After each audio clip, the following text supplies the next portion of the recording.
initiative from one of the student organizations involved. And then we also invite a professional from the Philadelphia area to come speak to us. Could they do some sort of community development wrapped around sustainability?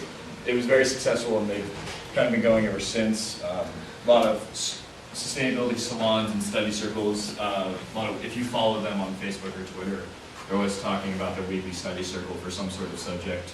And then from our mission statement, we decided to create the idea of a sustainability summit, which would be the sort of kickoff event to start this communication between all of these groups. Would that increase the growth of the tree, or would it alter it in some way? And we saw that when we applied the antibiotics, the fungal pathogens took over and actually decreased growth. Resource monitoring. It's a project out of the Environmental Studies Department here at Dickinson College.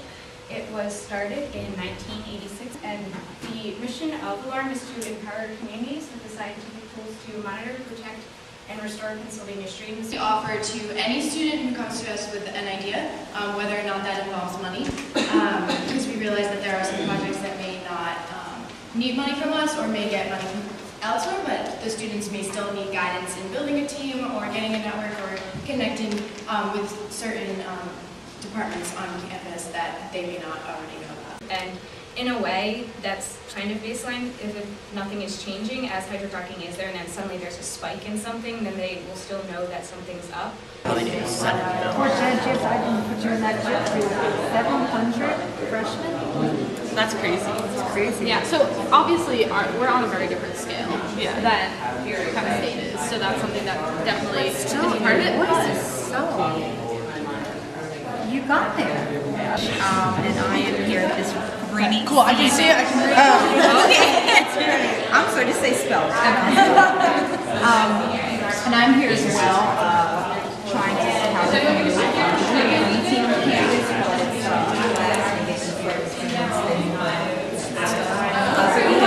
That consortium is getting us insane amounts of returns relative to how small our endowment is, which is pretty small. The entire month of April, so coming up, sort of get folks in the community engaged with water resources.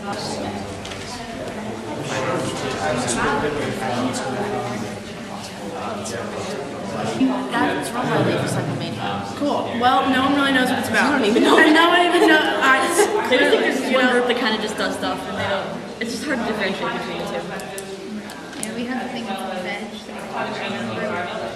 Biomass stoves produce a large hot flame, so it's easy to cook a lot of food quickly for a large family, such as those in Indian villages, or for guests.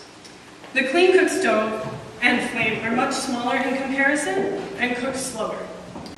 Start small. Start with just a few hives, because beehives can expand really fast. You can quickly get up to 10 hives in a matter of a couple of years, and yeah, it can grow really fast. So definitely start small. So as I mentioned, we do actually create the rain barrels ourselves. The other picture is basically the completed barrels. It was taken the night of last semester's rain barrel workshop. It takes a lot.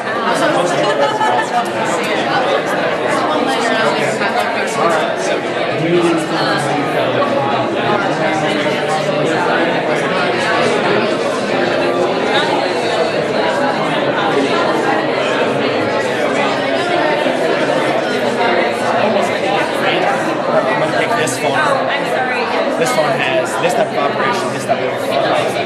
This kind of gets that.